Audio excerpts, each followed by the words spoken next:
Channel study with Giri sisters.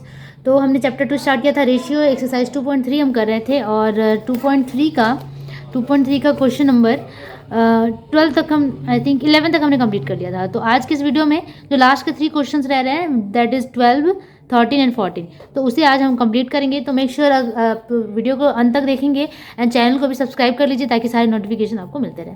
तो चलो start करते हैं क्वेश्चन नंबर 12 से। ओके तो क्वेश्चन नंबर 12 इस तरीके से है, हमारे गांव के रास्ते की मरम्मत कराने के लिए 4 वर्ष में खर्च किए गए रुपए का अनुपात दिया हुआ है और उन 4 वर्षों में अगर 132 लाख खर्च हुआ तो दूसरे वर्ष कितने रुपए खर्च हुए और प्रथम एवं तीसरे वर्ष कुल कितने रुपए खर्च हुए, ये हमें बताना है। मतलब कि जो रेशियो दिया हुआ है ये 4 इयर्स का रेशियो है, जो खर्च का रेशियो जो एक्सपेंस हुआ है वहाँ पे उसका रेशियो दिया हुआ है और टोटल खर्च कितना हुआ ये दिया हुआ है। तो जब भी कोई चीज़ का टोटल दिया होता है तो उसका क्या करते हैं हम ऐड ऑफ रेशियो करके और इसको बांट देते हैं। बहुत इजीली तरीके से हम प्रत्येक ईयर का ईच ईयर का हम क्या निकालेंगे, खर्च निकालेंगे। अगर आपको लगता है कि आपको हिंदी में सोल्यूशन नहीं, इंग्लिश में सोल्यूशन नहीं चाहिए, हिंदी में चाहिए लिखा हुआ भी, तो आप प्लीज़ कॉमेंट में हमें बताइए कि आपको हिंदी में भी सोल्यूशन चाहिए और अगर ज़्यादा से ज़्यादा कॉमेंट्स हमें मिलेंगे तो हम जरूर इसको हिंदी में भी लेकर आएंगे। ठीक है, तो चलो बनाते हैं question number 12। Okay, I am repeating the question in English. For the constructing a road of our village, the ratio of money spent for the last 4 years is 2:4:3:2. If the total money spent in those 4 years is 132 lakhs, then find how much money was spent on the second year and total money spent on the first and third year. ठीक है, तो ये total हमें क्या निकालना है, money निकालना है first year, second year, third year and fourth year का। ठीक है, ओके एक बार और मैं क्वेश्चन को रिपीट करती हूँ। How much money spend on the second year and total money. अच्छा, पहले तो हमें सेकेंड ईयर का एक मनी निकालना है कि how much money spend on second year में कितना खर्चा होता है। उसके बाद हमें निकालना है total money spend on first and third year, मतलब कि फर्स्ट ईयर का जो मनी आएगा और थर्ड ईयर का जो आएगा दोनों को ऐड करके हमें बताना है। ठीक है, तो चलो इसे हमें सॉल्व करना है। ओके, तो फर्स्ट ईयर रेशियो दिया हुआ है, रेशियो ऑफ फर्स्ट ईयर, यहाँ पे इस तरीके से ही लिख देते हैं, first year second year is to third year is to fourth year equals कितना दिया हुआ है। फर्स्ट ईयर का रेशियो कितना है, 2:4:3:2, इस तरीके से रेशियो है। एंड टोटल दिया हुआ है क्या, total money spend, total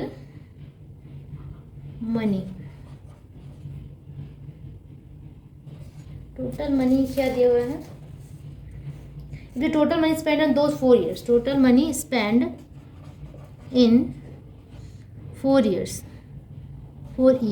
total 4 years है ना, फर्स्ट सेकेंड थर्ड फोर्थ। ठीक है, इक्वल्स 132 लाख। ठीक है, इतना है। देन हमें क्या करना है, हमें एक प्रोपोर्शनल पार्ट मतलब कि इसको रेशियो को ऐड करना होता है, यही नियम है। एडिंग रेशियो इक्वल्स 2 + 4 + 3 + 2 इक्वल्स कितना हो जाएगा, 11। ठीक है, तो रेशियो को ऐड किया तो हमने 11 आया। और अब निकालेंगे हम फर्स्ट ईयर में कितना खर्च हुआ total, how much money spend in first year. Then first year का रेशियो क्या है हमारे पास 2, तो 2 डिवाइडेड 11 करेंगे तो वो होगा प्रोपोर्शनल पार्ट, और प्रोपोर्शनल पार्ट से मल्टीप्लाई कर देंगे 132 को, तो हमें मिल जाएगा exact how much money spend on the first year. Okay, then हम यहाँ पे लिखेंगे money spend in first year equals first year that is 2 है फर्स्ट का, 2 डिवाइडेड 11 मल्टीप्लाई 132। बहुत इजी है, बस इसको कट कर देना है। 11 1 = 11।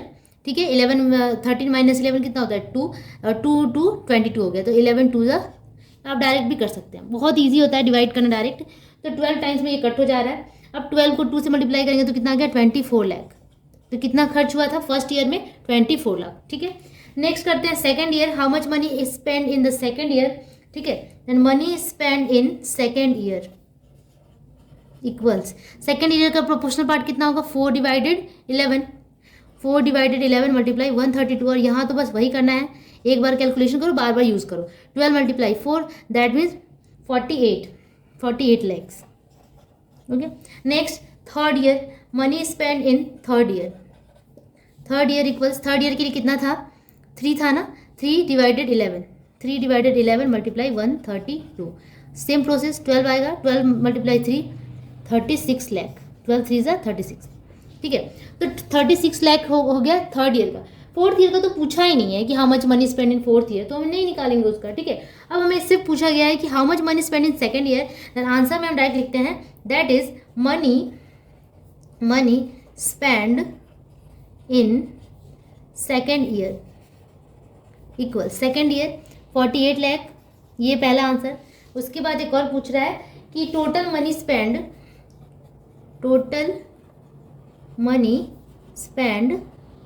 इन फर्स्ट एंड थर्ड ईयर, ये था ना क्वेश्चन में, first and third year equals, first का कितना आया था 24, थर्ड का कितना आया 36, इसको ऐड कर लेंगे हम बस सिंपली। ऐड करने के बाद कितना आ जाएगा 36 और 4 और 60, हाँ 60 लैक्स। तो इतना मनी स्पेंड हुआ दोनों टोटल मिला करके फर्स्ट एंड थर्ड ईयर का। Total money spend in first and third year, total money that means 24 + 36 equal 60 lakh, and these two are the answers. Okay, एक बार मैं स्क्रॉल कर दूँ, स्क्रॉल करने की जरूरत नहीं, आपको सारा आंसर दिख रहा है। Okay, let's move to the next question number 13। Okay, question number 13 says Vinay Babu अपने अवसर ग्रहण करने के समय, जो भी होगा कुछ फेयरवेल टाइप का, इतना रुपया उन्हें मिला, ठीक है। उन्हें 20,000 रुपीज़ को क्या किया, विद्यालय में दे दिया, मतलब कि दान दे दिया, डोनेट कर दिया। एंड जो बाकी रुपए बचे, मतलब कि इसमें से इसको माइनस कर देंगे, जो बाकी रुपया बचेगा उस पैसे को उन्होंने क्या किया, पत्नी, पुत्र और पुत्री, that means wife, son and daughter में इस रेशियो में डिवाइड कर दिया। तो बताओ कि किसको कितने रुपए मिले। बहुत इजी क्वेश्चन है। पहले तो हमें क्या करना है कि बाकी रुपए निकालने हैं, दिस माइनस दिस करना है, और जो रुपया आएगा उसको इस रेशियो में हमें डिवाइड कर देना है। और डिवाइड करना एक सरल नियम मैंने आप लोग को बताया है, बस उसी को फॉलो करेंगे। Okay, then we just write during the retirement के टाइम ही ऐसा होता है, पैसे मिलते हैं। रिटायरमेंट ही दिया हुआ है एक्चुअली में। During the retirement Vinay got rupees, कितना रुपया मिला विनय बाबू को, 1,96,150 रुपीज़, 150 रुपीज़, इतना रुपीज़ उन्हें मिलता है, during the retirement. And he donated 20,000 on the school library. Okay, he donated 20,000 in the school library. Then just we have to write it. He donated 20,000.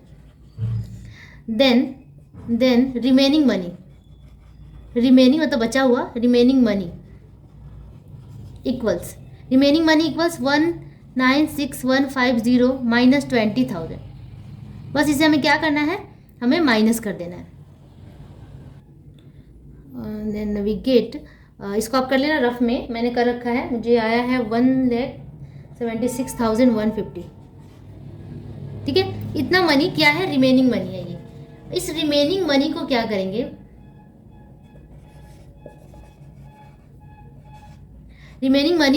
किस ratio में इसको डिस्ट्रीब्यूट कर देंगे, 5:4:4 के रेशियो में, ठीक है। देन लिखेंगे कि ratio, next question says ratio of money of wife is to son is to daughter. जो सीक्वेंस में दिया हुआ उसी सीक्वेंस में लिखेंगे।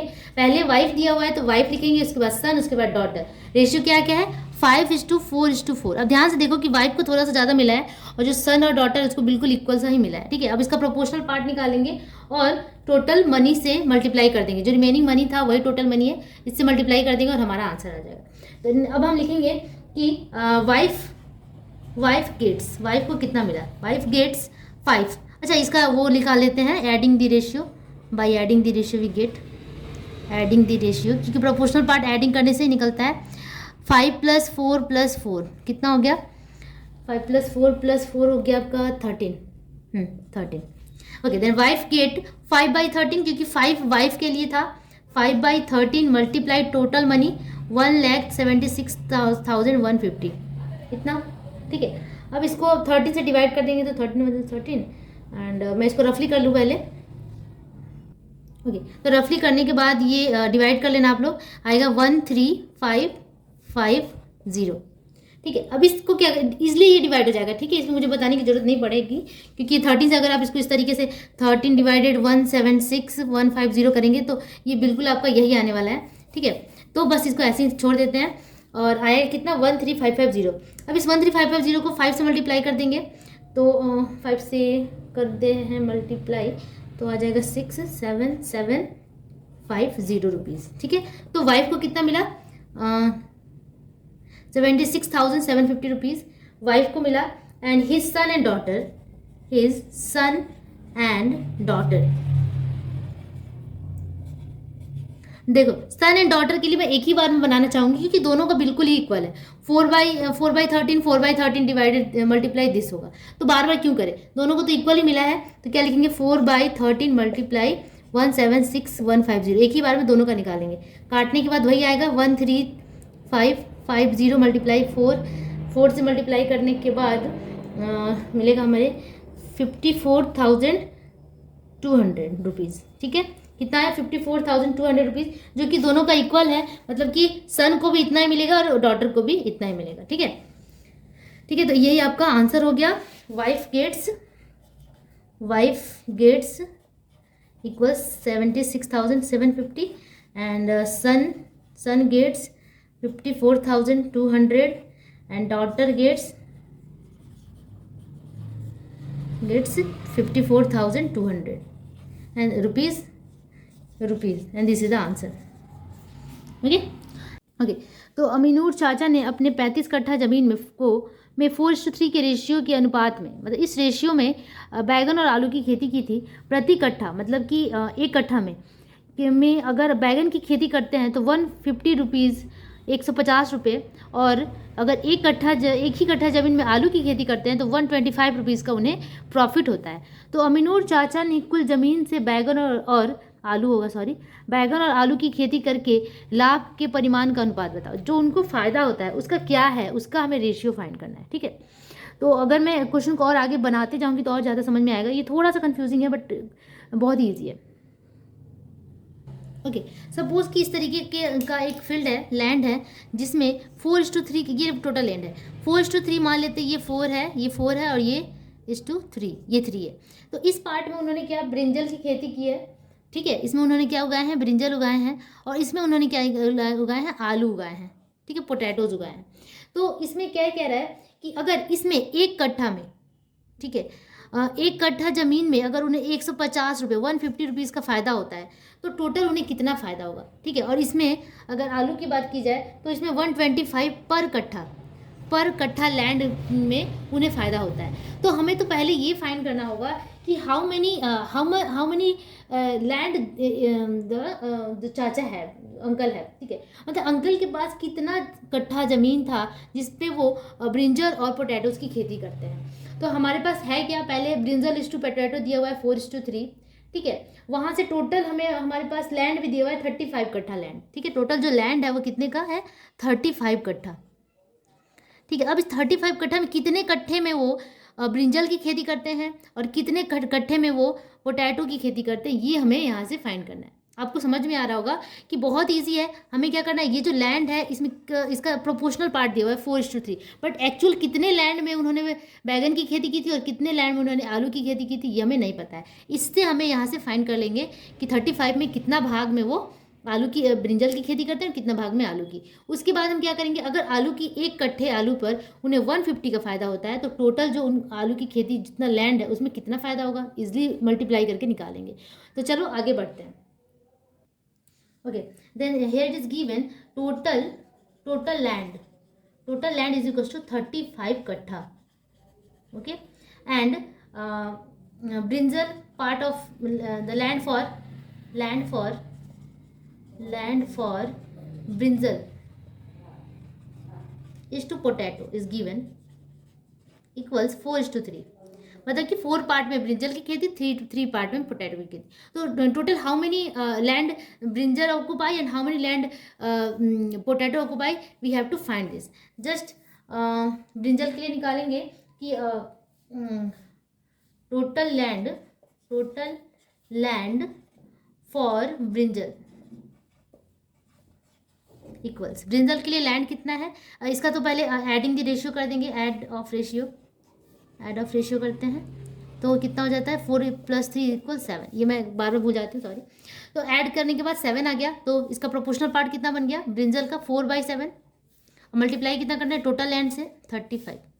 इसको मल्टीप्लाई कर दो, डिवाइड कर देते हैं। 7 5 = 35 एंड 5 4 = 20। तो 20 कट्ठा ज़मीन जो है, 20 कट्ठा लैंड किसके लिए है, ब्रिंजल के लिए है। And the land for potato equals proportional part कितना हो जाएगा 3/7 multiply 35 because 35 is the total land, just cut 15 कट्ठा। 15 कट्ठा land is for potato cultivation, ठीक है। तो इतने लैंड में 20 कट्ठा में ब्रिंजल की खेती होगी और 15 कट्ठा में पोटैटो की खेती होगी, ठीक है। अब कितना उन्हें फायदा होता है, the amount of profit of brinjal निकालेंगे। Amount of profit of brinjal में कितना फायदा होता है। अगर एक कट्ठा पे उन्हें कितना फायदा हो रहा था 150 का, तो 20 पे कितना होगा, एक कट्ठा पे 150 का फायदा होता है, तो 20 पे 20 × 150। जब भी इस तरीके से होता है कि अगर एक में इतने का फायदा 150 का हो रहा है, तो 20 में ऑब्वियसली ज़्यादा होगा। जब ज़्यादा होता है तो मल्टीप्लाई करते हैं, जस्ट मल्टीप्लाई कर देंगे। 150 × 20 that is 30,000 I think, 30,000 sorry 15 × 2 = 30, 3,000 rupees का उन्हें प्रॉफिट होता है ब्रिंजल की खेती में। And amount of profit of potato cultivation. अब देखो पोटैटो का दिया हुआ है कि ईच कट्ठा में उसे 125 रुपीज़ का फ़ायदा होता है। तो अब उसके पास लैंड कितना है 15 कट्ठा, तो 15 में कितना होगा, जस्ट मल्टीप्लाई इट, और मल्टीप्लाई करने के बाद आ जाएगा 1875 रुपीज़।